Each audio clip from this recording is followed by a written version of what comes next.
isang...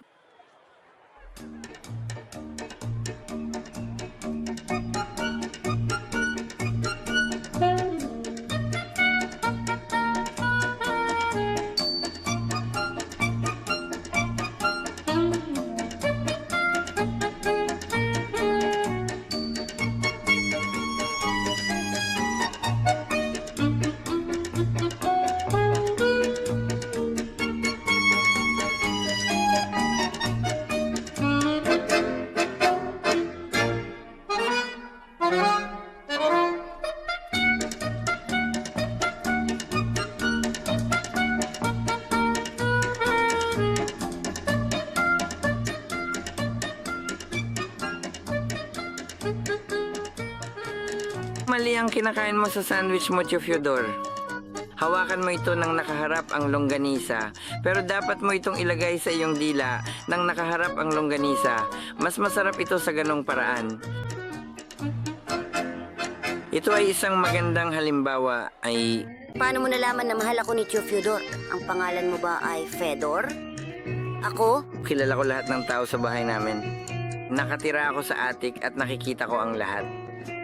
Ang pangalan ko ay Matroski na pusa. Apelido yan. Kakarenovate lang nila ngayon ng attic ko at wala na akong matitirhan. Tio Fyodor, pasensya na po sa abala. Maaari ko bang itanong kung isa lang ba talaga ang naging mali sa pagkakahanda ng iyong sandwich? Bahay. Meron pa rin. Gusto mo bang tumira kasama ko? Ako? Itataboy ka ng nanay mo? Ha? Walang magpapalis. Siguro, tatay, lamang may isang bagay na tatayo para sa'yo?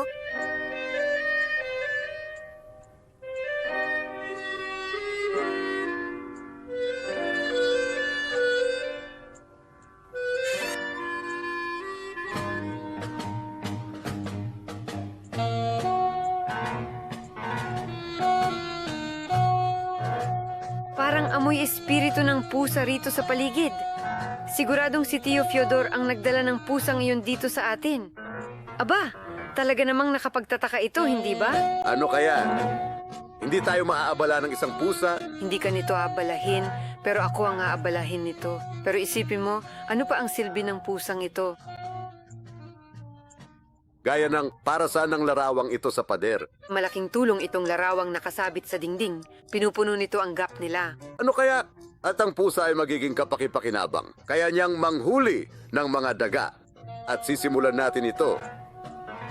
Siya, kung napakahalaga sa iyo ng pusang ito, pumili ka. Siya o ako? Aba, tungkol saan? Aba, ikaw ang pipiliin ko. Matagal na kitang kilala. Ito ang unang beses na nakakita ko ng ganito sa isang pusa.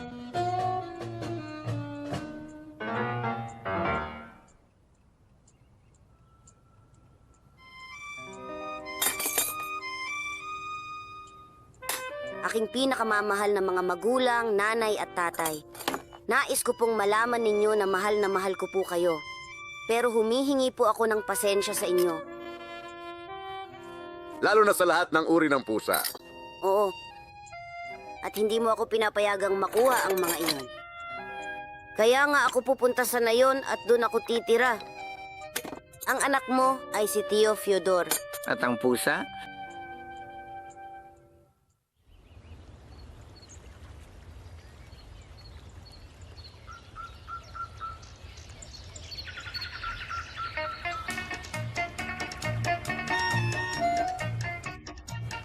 Dalhin mo ako para tumira kasama ka. Iingatan ko ang lahat para sa iyo. Ano pa?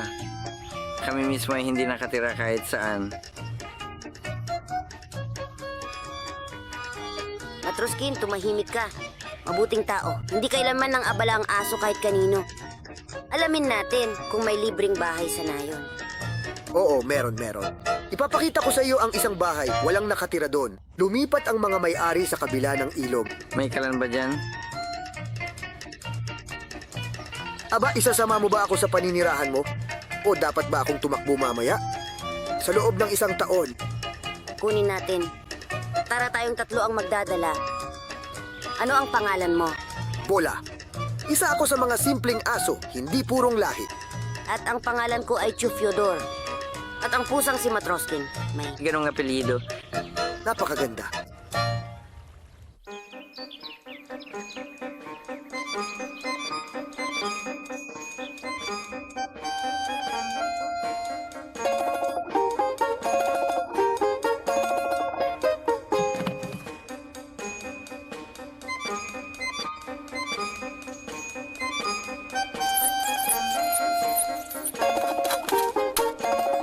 Upang maging ganap na handa sa lahat, malusog.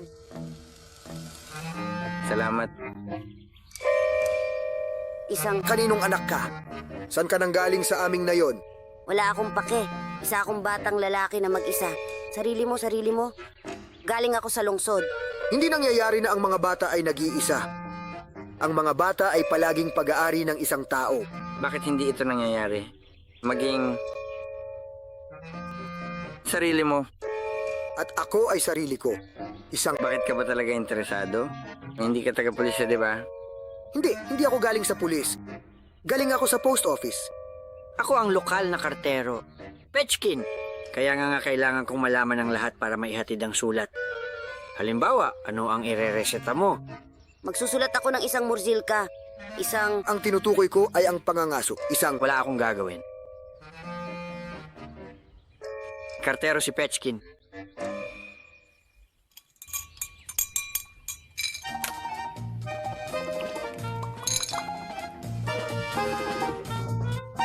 Bili baka? Pwede kang mamatay ng ganyan. Dapat bumili ako ng baka. Dapat ko. Saan ako makakakuha ng pera? Isang... Baka manghiram sa mga kapitbahay At paano natin ito babayaran? Kinakailangang magbigay. at ibabalik namin ito sa gatas. Kung gatas ang ibibigay mo, bakit ka pa magkakaroon ng baka? Ibig sabihin, May kailangan akong ibenta. Isang Isang bagay na hindi kailangan. Para ibenta ang bagay na di kailangan, bilhin mo muna ito.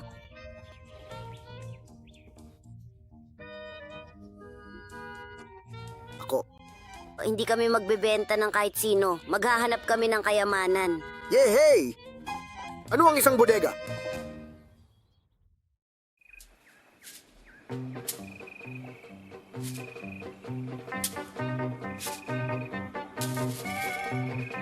At kahit papaano ay hindi ko naisip ang kayamanan. Ngayon ay bibili tayo ng baka at maaari tayong magtrabaho sa hardin. Bili tayong baka. At sa kabilang dako naman, Sa tindahan. Mas mainam na bumili ng karne sa tindahan. bakit? Mas marami pang buturon. Yehey! Bodega! Pakiusap po, ibalik mo na iyan sa akin. Ngayon din. Ibalik mo? Kanino nila sinasabing ibigay? Huli ka! Ngayon ay nakuha na kita. Ninakaw ng maliit na kambing na ito ang Olympic ruble ko. Kailangan siyang dalhin sa klinika para sa mga eksperimento. Bueno, hindi mo pwedeng dalhin sa klinik. Gagalingin namin siya at tuturuan siyang magsalita. Ano ba yung dala-dala mo sa dibdib na yan? Ito, Namitas tayo ng kabuti. Naiintindihan mo ba? syempre, malinaw naman. Ano ang hindi malinaw dito? Pupunta sana sila na may dalang maleta. Ito ang bagay na ito. Kasalanan mo to. Pinayagan niya ang lahat. Spoiled siya. Mahilig lang siya sa mga hayop. Kaya umalis siya kasama ang pusa. Kailangang may mga aso, pusa, isang buong bag ng mga kaibigan at lahat ng uri ng larong bulag at taguan ng bahay. Kung gayon, hindi mawawala ang mga bata. Tapos mawawala na ang mga magulang ko. Wala na akong lakas manood ng TV. At itigil mo ang kalokohan. Sabihin mo na lang kung nasaan ang batang iyon. Kailangan nating maglathala ng mensahe sa pahayagan na may nawawalang batang lalaki. Ang pangalan niya ay Chu Fyodor Pandaksya.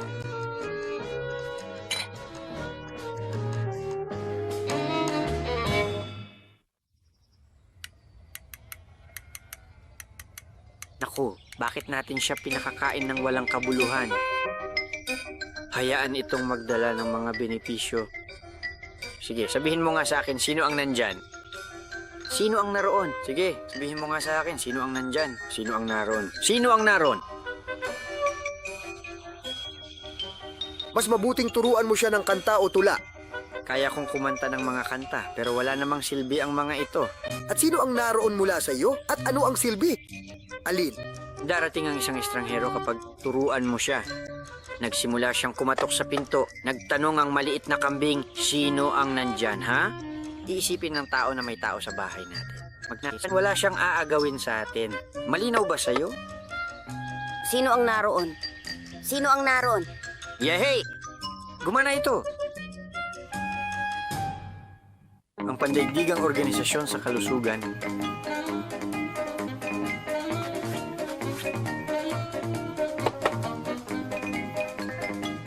Doon? Ito. Ako ang kartero na si Petchkin. May dala akong sulat tungkol sa anak mo. Ako ito ang kartero na si Petchkin. May dala akong sulat tungkol sa anak mo. WHO. Doon. Walang tao. Ako ito, si Postman Petchkin. May dala si Postman Petchkin na sulat tungkol sa anak mo. Sino ang naroon? Sino ang naroon?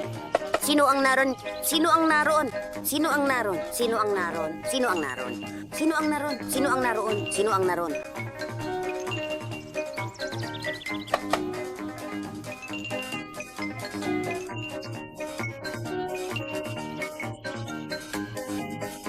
Ang bagay na ito ay bigla na lang nawala. Sa isang iglap.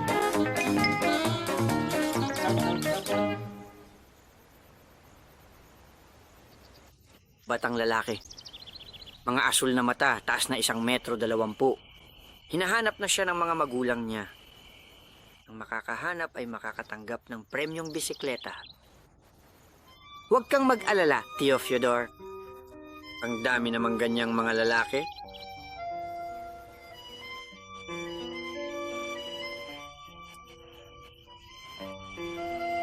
Ngayon ay susukatin ko na ang taas at timbang ng iyong anak para malaman natin ang kanyang kalusugan. Ang aking mahal na nanay at tatay, upang mabuhay ako ng matiwasay at maayos. Sadyang kahanga-hanga talaga sila. Nasa akin ang lahat. Ay, ayan na. Ay, hoy!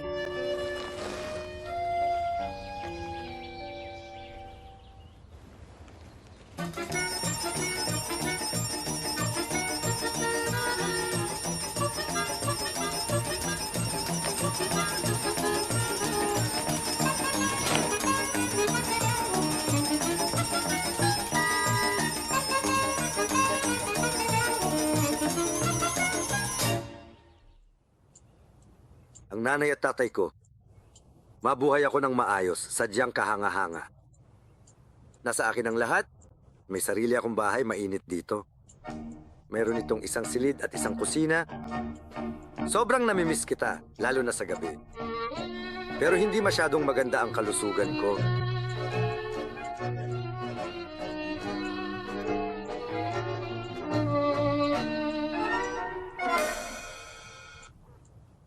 Merong isang na makikita natin.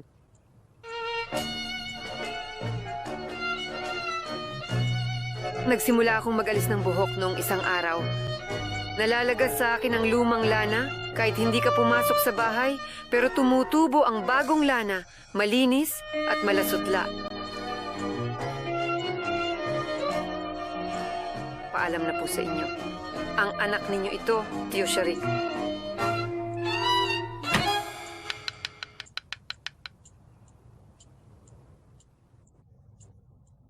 Pagkabalbon, ngayon ay maaari na siyang matulog sa niebe sa taglamig. Wala akong maintindihan. Baka nababaliw na tayo? Siguro dahil mas naging magulo ang buhok natin. Nababaliw sila kapag sila lang mag-isa. Trangkaso lang ang pinagdadaanan ng lahat. Kumusta? Ako ay Postman Petchkin mula sa Prostok Vashino. Ikaw ba yung nagbibigay ng bisikleta para sa mga lalaki?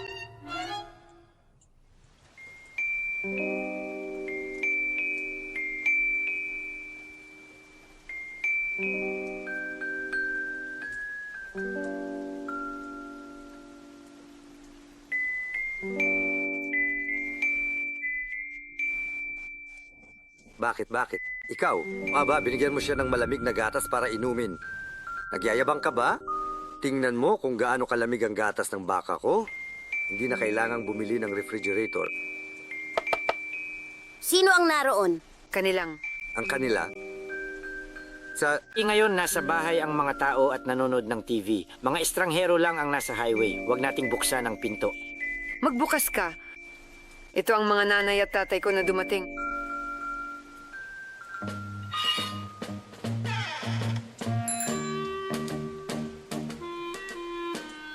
Tingnan mo ang ginawa nila sa anak mo. Kailangan silang dalhin agad sa klinika para sa mga eksperimento.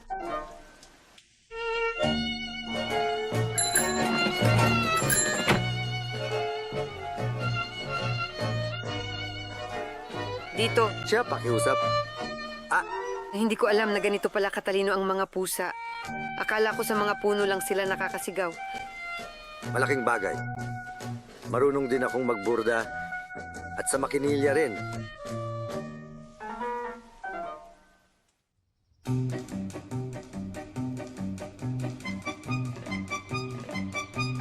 Anak, sa lungsod ka na mag-alaga ng pusa at manahi.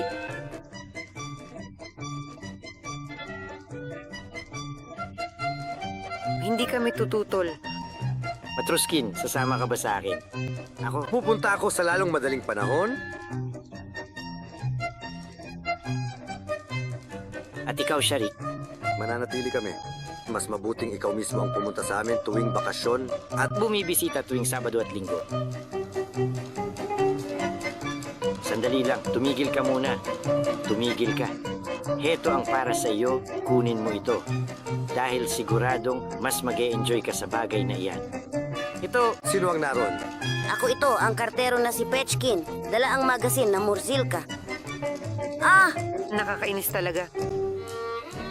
Nakalimutan na ba natin ng tuluyan si Petchkin? At Tama ka, napakasama talaga ng ugali niya. pasensya na, bakit? Dito.